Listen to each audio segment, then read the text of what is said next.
Olá pessoal, sou Otávio Benigon, estamos começando mais um Benigoncast. Muito obrigado pela sua companhia, pela sua audiência. Hoje recebendo mais um super convidado aqui, Nicolas Cortez Common. Nicolas Cortez, que é escritor, vamos falar um pouquinho da sua história literária.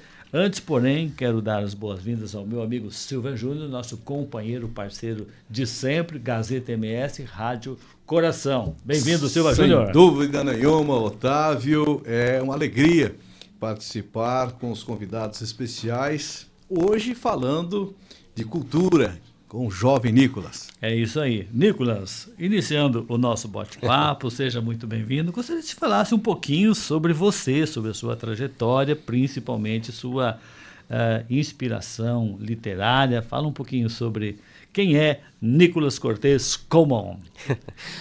Bom dia, eu sou Nicolas, atualmente sou acadêmico de letras pela UFGD. Legal.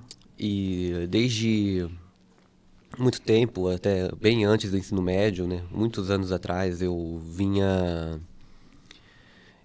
me descobri como amante de histórias. Eu me descobri naquela vontade de criar histórias a partir do momento que veio uma inspiração e aquilo quis transbordar de alguma forma. Eu lembro que a primeira vez que eu escrevi alguma coisa, né, de uma forma bem, como sempre, amadora, eu lembro que eu assisti uma série de viagem no tempo, em que os personagens eles estão numa terra devastada do futuro, viajam pro passado, na época dos dinossauros, a fim de reconstruir a humanidade nesse passado. E eu gostei tanto dessa série, que não teve nenhuma temporada a mais, só que aquele pouco eu já gostei. Baseado naquilo, eu comecei a criar minha primeira história, que é quase uma cópia daquilo. Foi o que eu chamo de primeiro rascunho, isso eu estava no 5º ano. Depois eu lembro que quando se eu não me engano, né, 3 ou 4 anos depois, isso já devia estar no 6º ou 7º ano, eu assisti o primeiro filme da trilogia O Senhor dos Anéis, A Sociedade do Anel, que é um pouco mais complexo do que eu estava acostumado em relação a histórias. Inclusive, como eu não esperava, nem entendi completamente a história logo de início. Só entenderia depois de assistir algumas vezes, eu não estava acostumado com esse tipo de história. Mas eu gostei de assistir, saber a história de um mundo diferente, perceber que aquele mundo é muito particular até de uma pessoa que criou, mas não é necessariamente uma mitologia, ao meu ver, pelo menos. E aí também eu dei início a... E esses ganchos foram te desafiando. Exato. Pouco a pouco. Eu diria que como uma pequena escadinha, ou talvez uma teia que eu fosse tecendo aos pouquinhos. E quando... Aí, de novo, eu comecei a criar outra história baseada num mundo de fantasia que... então não foi muito pra frente, porque não tinha muita base. Foi depois que eu comecei aí que eu me tornei leitor também. Então, acho que o desejo de criar histórias veio antes de ser leitor. Como surgiu a ideia de transformar em livro essa inspiração? Começou aí, de uma forma rudimentar. Que legal. Ô Nicolas, como é que é você então? Você assistiu O Senhor dos Anéis. Isso. Aí no início você não entendeu muito. Assistiu de novo, aí a coisa começou a ter uma outra evidência, intelectualmente falando. Não era algo intelectual, era algo mais amador. Sim. Sim. É aquele tipo de coisa. Começa a história... Mas que aguçou, sem dúvida nenhuma, né? A inspiração. Me cutucou. Exatamente. É isso. Me cutucou. E a partir daí eu comecei a ler livros relacionados àquele mundo. Eu até diria que é muito mais complexos do que eu esperava e do que era do meu nível. Então eu entendi parcialmente. Então é a mesma coisa, o mesmo processo. Eu entendi aos poucos, para eu entender completamente ainda levaria uns anos. E eu fui indo para outras séries, né? Eu fui descobrindo novas coisas. Fui percebendo que não é tão simples fazer uma história. Eu me percebi tendo certas manias, começando a fazer uma história, começo de novo, aí não termina, começo de novo. E ao longo desses anos, pegando um pouco mais de experiência, eu decidi me limitar um pouco, positivamente falando, né? Em vez de fazer uma história longa, eu comecei a fazer o que seria hoje o livro que eu publiquei. Histórias curtas, de vários gêneros, né? Eu cheguei a escrever no nono ano uma fábula, né? Que era uma forma de comunicar o que eu estava sentindo na minha vida naquele momento. Depois, muito posteriormente, isso até diria de 2018 para frente. Ô, Nicolas, hoje você tem 21 anos, né? 22. 22, Eu tá. fiz aniversário. E daí você... Quando é que começou a te instigar esta questão cultural, né? Na sua vida? Quantos anos você tinha? Você falou quinta série, é isso? Não, tá no quinto ano, já tem 11 anos. Já estava no quinto ano. Olha aí, já tem aí 11 anos de história, Mas né? Um bem que menino não- tão novo, né? E Nicolas? já tem um conteúdo E de eu obras... E eu conheço Parabéns. o Nicolas desde muito pequeno, viu? Sou Bem- amigo da família, sou amigo dele sei. também, né, Nicolas? Muito Lembra bom assistindo ter filme na você sua como casa. amigo, viu? Que legal. E, ô Nicolas, e como que é esse processo seu? Você hoje faz letras na UFGD, Sim. né? Já está lá no quarto semestre. Você pretende também dar aula no futuro? Compartilhar teu conhecimento com as pessoas? A contraditória que seja, esse não é o meu desejo. Ah, é? Não é Como é que você vislumbra na questão dessa formação? De que forma que você vai aplicar na sua vida? Eu queria ser qualquer coisa, mas o ensino não me atrai, não é algo que apela pra mim. Claro, eu vou ter que fazer esse estágio obrigatório, que é o que se exige, e talvez eu ache legal, mas eu não me imagino sendo um professor de carreira. Apenas casual. Eu queria trabalhar em algo relacionado a editoras, Ok. a universo literário em geral. Isso aí são um pouco tênue para mim ainda, mas eu tenho pesquisado a respeito. Depois você vai me ajudar a fazer um livro virtual aí. Vamos conversar sobre isso. Vamos. Novos desafios, né, Nicolas? Uma boa ideia. Boa ideia. Vamos pensar sobre isso, né? Fazer o nosso e-book, né, Silva? Claro. Vamos aproveitar o conhecimento, a experiência, Exatamente. né? São histórias e elas têm que fazer parte da história. Né? Exatamente. Formar gerações. Bacana. Não, E olha aí, deixa- 22 anos, tem muito conteúdo, hein, Nicolas? Tem 2 muita patos coisa. numa lagoa. Verdade. Então, tem muita coisa boa aí. Você que está agora cursando também letras. No final do curso. Parabéns, né? Parabéns. Porque também é um curso que chama a atenção Verdade. e que mexe com o intelecto, Demanda com o imaginário, conhecimento, e buscar estudo. pesquisa e pesquisar tudo, né, Nicolas? Com certeza. Terminando o curso, o que perpassa, o que você pensa? Pós, depois um mestrado, doutorado, tá tudo dentro, enfim, como é que tá? Mestrado, é muito tênue ainda pra mim. Mas de repente pode acontecer, quem sabe, né? Então, falar uma coisa, me parece precipitado falar qualquer coisa, porque você fala e de repente muda de ideia. Tá certo. Mas a nossa trajetória de vida é isso mesmo. De repente a gente traça um objetivo, mas no decorrer da caminhada a gente muda a rota, altera, isso aí faz parte do processo. Sim. E gostaria de ver o seguinte contigo também, Nicolas, você também tem um envolvimento muito próximo com a família, você auxilia sua mãe no cuidado ali com seu irmão, que demanda um atendimento especial, você também tem essa ligação muito forte com a família, né? Auxiliar? No sentido de dar o apoio, né, para o seu Auxiliar. irmão, no momento que a sua mãe precisa sair, os seus pais estão em Empatia, casa e resiliência, tal. ainda muito mais, né? Fraternal. Parceria ali e tal. Você tem esse... Esse cuidado, né? Que bom, parabéns. Verdade, eu sou um dos pilares em que minha mãe se apoia, né? Uhum. Eu vou ficar com essa palavra, qualquer apoio, né? apoio, né? Apoio, né? Uma palavra com muitos significados, né? Uhum. Eu vou inventar outra palavra mais ampla, mas deixa assim, né? Apoio, né? É. Você é uma pessoa curiosa.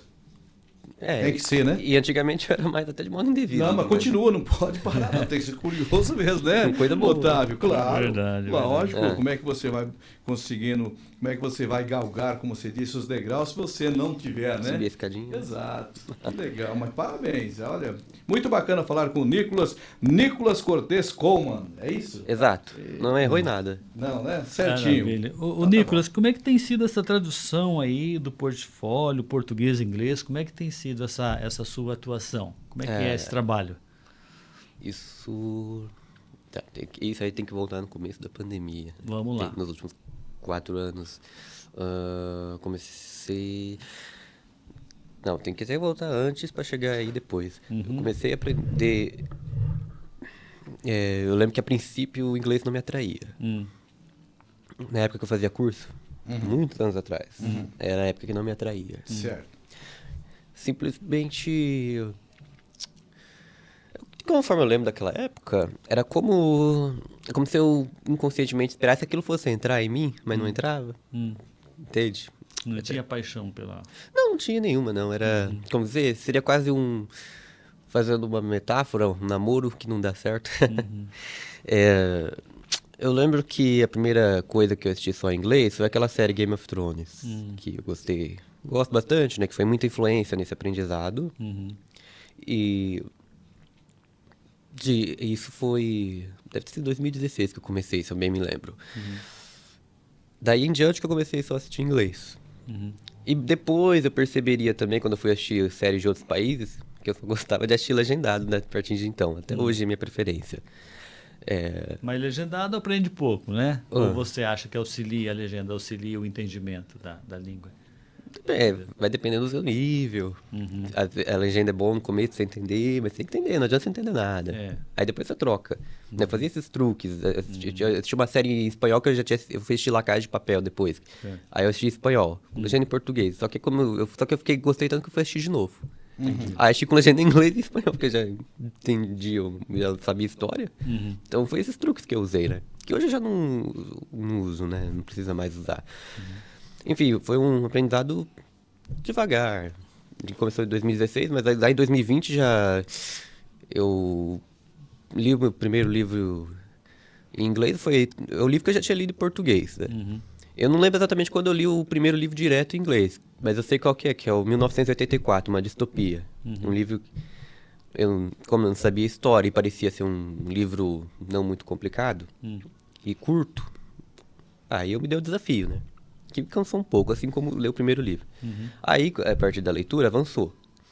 Aí, como consta no currículo, eu fiz uma fanfic que se passa no mundo de Game of Thrones, o mundo literário de As Crônicas de Gelo e Fogo, um mundo paralelo. E a fanfic é um jeito de você se treinar na escrita, porque é um mundo que você já conhece. Como você está se baseando no mundo que já está feito, você não vai publicar de qualquer forma. E eu tava com vontade de fazer alguma coisa ali. Falando do inglês. Não, isso... Ainda... sim, não, já vou conectar. Ok, vamos que conectar. eu tenho que falar isso pra conectar. Perfeito. Aí eu fiz a fanfic, que eu também não lembro, acho que deve ter sido em 2000. Comecei a fanfic só era no 9º ano. E o que é fanfic, exatamente? O que vem a ser fanfic? É uma ficção escrita por fãs. Ok. Ficção escrita por fãs. Interessante. Que faz só pra divertir. Entendi. Eu fiz de uma forma iniciante no 9º ano, aí eu peguei aquela história depois e expandi até demais, acho, né? Em português só. Aí em 2020, eu acho que lá pra segunda metade de 2020, que seria essa época do ano que a gente tá, até o começo de 2021, foi quando eu fiz a tradução. Já tinha feito tradução de outras coisas, mas eu senti confiança naquilo, eu fiz. Depois eu revisei. E eu tive sorte em relação a essa tradução, porque eu tenho um tio que mora na Inglaterra. Certo. Muita sorte. Foi uma junção de muitas coisas. Ele conseguiu mandar aquela história para um amigo dele que tem formação em Harvard. Que beleza. O cara leu, e como ele era... como que eu vou dizer a palavra? Ele quis fazer até o fim, apesar de não estar ganhando por aquilo. Por isso que eu tô dizendo que foi muita sorte. Aí ele fez até o fim, aí meu tio deu uns agrados ali, mas foi só aquilo. Depois, foi só isso que ele fez, assim, não Deu dá uma pra pedir mais nada. contribuição enorme pra você. Não, né? só isso entre aspas, eu tô falando ironicamente, né? Sim. Mas foi bastante, né? E aí eu consegui perceber ele disse que tinha erros pequenos, mas no geral teve muitos acertos. Ele até ficou admirado, achando que eu já tinha viajado. Olha só, que maravilha. Aí se seguiram outras traduções amadoras. Ô Nicolas, você é um jovem, 22 anos de vida. Quanta né? história, Silva? Absoluto. Bonita, Eu né? quero saber, certamente, quem está ouvindo a gente Nossa pela Rádio audiência, Coração, o pessoal que está seguindo pela Benigoncast. Entre aí, pessoal. Deixa o like, deixa a sua pergunta também, mas marque a gente, esparrama, viu? Espalha para 30, 40, 60 amigos seus, seus grupos. A gente precisa disso também. Miríades, né? Ô Nicolas, você se considera um jovem normal? Joga bola, anda de bicicleta, faz caminhada, assiste televisão? Bicicleta eu ando, sim. Andava sério? mais. Hoje eu só ando pra ir na academia, né? Se tem alguma coisa... prefiro bicicleta do que carro ainda, né? O seu lazer é estudar, é pesquisar, é isso? São livros. Pior que ultimamente não tem sido exatamente isso. Eu gosto mais de série ultimamente. Sério? Pois é, mas Mas também continuo, não mudou substancialmente. o que você tá vendo agora? De série, o que você tá vendo agora? Lost. Lost, que é até tanto antiga. Mas pelo que eu li, foi revolucionária na época. Tô gostando bastante até. Eu até achei estranho que eu demorei pra assistir. Tá na Netflix, aí ficou mais fácil, né? É? Tá certo. E a CNH, como é que tá o processo? Já saiu? Já tá habilitado? Como é que tá? Consegui tirar. Boa, Com parabéns, esforço, né? Boa. Tirei. Agora digital. Digital. Ah, mas pior que o digital não tem, só tem o físico. Ah, mas tá fácil, não tá vindo fácil. Digital tá vendo agora? Tá fácil, é Né? só baixar no aplicativo e... Já tá lá também. Facilidade, né, Nicolas? Eu tirei a carteira. Porém, entretanto, contudo, todavia, né? Eu dirijo por necessidade. Mas entendeu? tá habilitado, né, Eu Nicolas? treino geralmente quando é pra ir pra igreja, porque é o horário perfeito. Tá à noite, não tem muito movimento, não tem horário pra chegar, não tem pressão, não tem nada. É bem tranquilo, né? O risco é consideravelmente menor. Ô, Sim, Nicolas, sim. você terminando agora o curso de letras, né? ênfase em inglês, é isso? É literatura. Você pretende, tem intenção de repente, dar aula, pensa nisso, alguma coisa? Não? Não, na aula não me atrai. Magistério, fase Magistério. pedagógico. Não, né? Então, né? Às vezes, como dizer, não vou ser preconceituoso, vou ser pós-conceituoso aqui. E eu acho que, dos anos anteriores, pelo que os professores passavam, e mais o fato de eu não me lidar tão bem diretamente com pessoas, de forma geral, me desencorajou totalmente. Mas como eu gostava de literatura e essas coisas relacionadas, desde o primeiro ano do ensino médio eu tinha a ideia de que eu queria fazer letras, que é o que mais se conectava. E o curso de letras... Não, Você é bom aluno? Bom? Que sentido? Notas boas? Vai depender da matéria também. Média 9? Média 9. Mas vai depender da matéria. Tem matéria... Algumas sim, algumas não, né? Tem Nicolas? matéria que é desestimulante. Outras eu gostei bastante. Depende da professora também. Literatura? Tranquilo. Isso. Eu fiz algumas matérias também de ensino, que eu achei interessante, né? Atualmente eu já fiz matérias de artes cênicas, né? Que é optativa. Certo. Atualmente eu estou em uma. É interessante essa comunicação entre cursos, porque no bloco da UGD em que está o curso de letras também fica o curso de artes cênicas. Né? Eu gosto de ver o contraste entre ambos, porque quando o pessoal de artes cênicas muito unido, muito artístico. E o de letras parece ser um pouco mais técnico, né? Então, ô Nicolas, e onde você quer chegar? Em que sentido? Em geral. Você está estudando, você escreve, você faz livro e tal, você tem um pensamento de desafios onde você quer. Desafios, né? Desafios. Minha pretensão é ser um pouquinho do conforto, ganhar uma independência aqui, ali, pouquinho a pouquinho. Eu pesquiso sites de tradução, que talvez eu possa ganhar bastante com isso. Eu sigo pessoas dessa área. Teve uma época que eu estava até pesquisando mais. É uma questão de influencer também, nessa literária, mais ou menos por aí, né? Tem alguma coisa a ver. Tem, Pouco. né? Tem algo a ver. Pouco, né? Pouco. É. O Nicolas, Sim. com relação ao estudo, de uma forma geral, como que você acha que está o estudo de graduação a nível nacional e a nível local? Qual a sua leitura sobre... Não, fala da minha experiência. A experiência foi... Nada chega... como que eu vou dizer? Tem que ser um bom elogio. Das matérias que eu gostei, estava ótimo, né? Tanto por causa do professor em si, como ele conduz a matéria. Daquelas que eu não gostei, é difícil falar, fica uma opinião tendenciosa da minha parte. Não, tá certo. Mas e o estudo no geral, o conhecimento, como tem sido passado no nosso país? Qual é a leitura que você faz? Eu vi, tava ótimo em alguns casos, tava bom em outros, quando eu dizer que dependendo da matéria, do meu gosto da matéria. Muitos professores, já passei por professores que não estão muito preocupados, né? Que só estão lá dando aula, mas aí se você não quiser fazer nada, ele não vai se importar. E já teve outros, mais recentemente, que cobra mesmo, né? Se eu saio muito tempo, ele fala, Nicolas, volta pra minha aula. Eu já confesso, teve vezes que eu encontrava amigo e ficava me delongando no intervalo, né? Bem que não tenha acontecido ultimamente, né? Não sei se é porque eu tô entrando pro final do curso. E também vai amadurecendo, né? E como que é a questão de você ser filho de professora, né? Isso te ajuda ou às vezes tem uma cobrança maior? Como é que é? A cobrança não, me ajudou quando eu entrei, como eu disse, já entrei numa matéria seria pro curso de tem a letra de literatura em inglês e para quem vai pro eu já fui em matéria de metodologia de ensino de inglês. Eu tava também de outro de língua inglesa. Atualmente acho que eu tô em uma matéria que é comum tanto da literatura quanto do ensino, que é a história da língua portuguesa. Quando eu estava fazendo metodologia de inglês, eu precisava fazer um plano de ensino. Bonitinho, bem elaborado, né? Metódico. Exato, metodologia, né? Aí, isso que foi útil, o que a minha mãe sabe. Foi bom, né? Não. Porque tinha coisas que devia ser óbvio, que eu senti que devia ser óbvio e eu não sabia, tipo, o que eu vou colocar na metodologia para alunos que têm alguma deficiência. Aí eu colocando alguma coisa específica para eles, minha mãe falou, não precisa ser específico para ele, vai ajudar todo mundo, aqui só vai...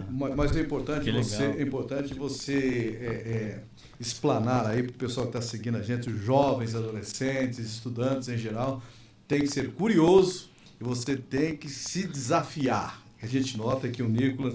Realmente ele se desafia. Fala um pouquinho desse projeto de extensão e tutoria. PET. Projeto de extensão. Parece que... Como se esse projeto fosse uma rosa, bonitinha aqui, e tinha uns espinhos embaixo, né? Como é a vida? Eu tô observando, pensando, né? Ele simboliza exatamente uma... Que a realidade difere da expectativa. Quando eu entrei na universidade, tinha expectativa, fantasiava. Mas às vezes lá na universidade não é lá tão diferente do que a escola. Meio que uma extensão, né? Uma continuidade. Platônico, né? Platônico. Quando eu entrei no PET, eu tinha... quer dizer, a mentalidade de que aquele lugar seria... uma imitação do que eu imaginava de uma área de trabalho tradicional. Eu cheguei lá, esperando ser cobrado. E aí, às vezes, eu descuidava bastante do que eu tinha que fazer. Eu lembro que teve faculdades abertas, que é um exemplo perfeito disso, do ano passado, não desse, que é quando a universidade recebe estudantes das escolas. E é uma daquelas situações que você tem um dever que está subentendido, que no caso eu deveria ficar no lugar recebendo estudantes, e eu lembro que eu fui embora mais cedo. Assim como outras situações que eu esqueci as coisas, isso no primeiro ano, que foi ano passado, primeiro ano desse programa, esse grupo. E não havia uma cobrança imediata. Mas aí depois, o que acontecia depois? Chegou. Não, eu reclamava. Reclamava. A conta chegou. Não, eu falei assim, mas tô reclamando agora, mas por que não reclamaram naquele momento? Isso é uma armadilha, pegadinha do Silvio Santos? Então eu falei assim, mas por que não reclama, né? Reclamaram, né? Assim, essas situações, essa novela mexicana foi se estendendo, né? Eu percebo que existe um alto nível de informalidade nessas reclamações, quer dizer que não é algo oficial, não é nada formal. Tem um dia que o grupo se reuniu para fazer... O grupo é, de certa forma, liderado para a figura de uma tutora, que supervisiona tudo. Mas não é necessariamente uma autoridade. E aí foram fazer uma avaliação dessa tutora. Assim como a gente faz avaliação individual com a tutora em determinado momento do ano. E aí começaram a reclamar de mim, lembrar do que eu tinha feito, e virou avaliação minha, né? Informalmente falando. Encheção de saco. Tá encheção de saco. E aí? Um estresse. Mas passou. Passou. Virou a página. Então, o que aconteceu? Já até aí pra frente, que eu tô só me delongando. Tá. Depois dessa tanta reclamação, no outro ano, eu fiquei um pouquinho mais atento, né? Me esforcei um pouquinho. Durava quanto tempo essa extensão, essa tutoria? Durava quanto tempo? Não tem duração. Enquanto você tá lá, tem uma tutora lá. Ok. Tem. Enfim, eu trabalho em grupo, ninguém vai te cobrar. Ninguém vai te chamar atenção, ninguém vai ir atrás. E no outro ano, talvez eu deixei... O problema nesse ano, especificamente, é que eu deixei de dar satisfação algumas vezes que eu me ausentava. E se antes era o que Talvez o que eu fiz era o problema e o que eu deixei de fazer também. Aí veio a reclamação de novo. A diferença é que a última reclamação foi formal, né? Foi ordenada, não foi encheção de saco, entendeu? Ô, Nicolas, você tem obras novas vindo aí? Ô, Nico, fala dos seus livros. Isso, e se Mostra tem seus outros. livros. Ah, sim. E se tem outros, né? Chega de falar de formalidade. Pode mostrar para essa câmera aqui. Ah, Pode falar sim, deles, das obras e tal. tá, vou fazer até uma repetição da propaganda que eu decorei na minha cabeça. Boa. Esse aqui é o livro de poemas, Refém das Palavras, mais antigo, que... assim como eu relatei sobre como eu fiz as histórias, eu também expressava em poemas, né? Difere em complexidade o poema. Então, os primeiros poemas que eu fiz são poemas típicos, né? Passionais, poemas que expressam aquela coisa melosa da adolescência. Aí outros eu falava de temas mais sérios, como guerra, ou talvez... Tudo nesse livro. Tudo, a maior parte. Muitos não estão. Eu publiquei em 2019, lá no Parque dos Ipês, se eu não me engano, o nome é Casa Arandu. Certo. Aquele lugar. Ligado ali à Academia de Letras, né? Isso, Academia de Letras. Boa. Publiquei. Aham. Só que foi uma compilação dos poemas. Infelizmente não são todos. Mas tem Mas a maioria. Sim, de vários tipos. Uma boa remessa aí, né? Poemas curtos, poemas mais longos, aqueles de rimas mais complexas. Hoje até acho que ficou complexo demais, né? Porque eu mudei, que antigamente eu gostava muito de palavra rebuscada e hoje eu percebo que não gosto tanto. Eu gosto de ser mais... Vai mudando, vai Eu gosto de amadurecendo. equilibrar mais. É importante. Simplificar melhor, né? É. Pra que simplificar, a gente pode complicar. E o outro livro? O outro mais recente, que eu publiquei em 2022, também... Ele assusta um pouquinho o tema, é isso mesmo? Tem algum terror aí? Épico terror Como é que drama. é? Várias histórias de gêneros diferentes. Então, História o quê? gêneros diferentes. Gêneros diferentes, ok. Publiquei em anos passados eu fiz uma fábula, em alguns momentos dava na telha eu fiz histórias de terror, né? Não assusta, mas o tema, o gênero é chamado terror. Mas é sangrento, assim, assustador? Como é que é? Mais ou menos? Mais ou menos. É. Surgiu inspiração nos momentos mais inesperados. A última história de terror que eu escrevi, que é mais longa e complexa, que é a história de lobisomem, surgiu quando eu tava de carro indo buscar um x-salada, era pandemia, a rua tava escura. Aí fiquei imaginando se uma luta épica acontecesse ali, se aparecesse um monstro em forma lupina atacando. E Você transcreveu isso para... sim, eu fiz uma ficção histórica, que é uma representação sob o meu ponto de vista de uma batalha medieval, porque eu gosto Mas o bastante. lobisomem não apareceu. O quê? Não, Dia que velho. foi buscar o x-salada, estava pensando, analisando, mas não apareceu. Não que eu lembre, né? Ah, que bom. Nem que era lua cheia, né? Porque na história é lua cheia. Entendi. O que eu tava falando? Te cortou. Isso aí tem alguma faixa etária que não é recomendada, falando em terror e tal? Como é que é? Otário. Idade? Sei lá, não recomendado para menores de 12 anos, aquela coisa. Bom, aí é uma dica, tá aí. Tá, tem outra história, tá vendo? Eu tô num raciocínio. Eu contei. Não, falei da batalha medieval, que é uma ficção histórica. A primeira história que aqui inicia o livro, uma história dramática, baseada em situações passionais que eu passei. Bem idealizada a história, né? Uma mistura é um reencontro entre duas pessoas, em que existe uma espécie de perdão. No final eles terminam amigos, né? Eu já acho mais idealizado isso. Cara, o escritor, ele viaja mesmo, né, É que se fosse hoje, eu colocaria que eles nunca voltaram a se falar. Não, mas tá certo, é isso, tá posto e é conteúdo da sua obra, né? E Sim. hoje, certamente, você faria diferente. Vamos pensar no nosso e-book futuramente. Mas aí tem a ver com isso que eu ia falar, porque posteriormente à pandemia eu passei coisa que eu não vou falar, mas coisas passionais eu passei. Tá bom, tá certo. Deixa eu te falar uma outra coisa. Censura. Fala uma outra tá. coisa. O meu nobre amigo Nicolas Cortes Comon, um ping-pong rapidinho. Defina a importância da família para você.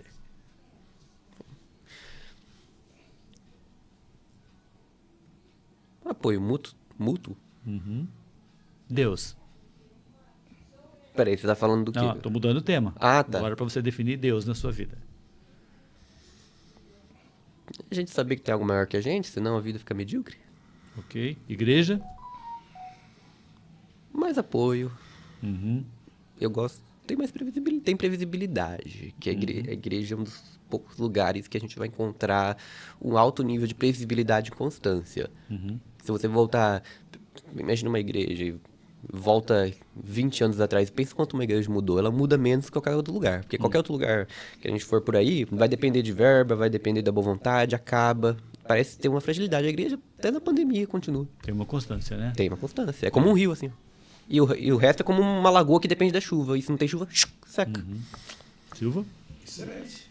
Excelente. Olha, Nicolas, muito bom o nosso bate-papo, muito boa a nossa conversa. E sempre que tiver novas obras, nos comunique. Vamos lançar aqui, vamos divulgar o seu trabalho também. Né? Queremos pedir para a nossa audiência que continue prestigiando aí o nosso trabalho, o nosso canal. Se inscreva, o like positivo, deixa o like, curta, compartilha.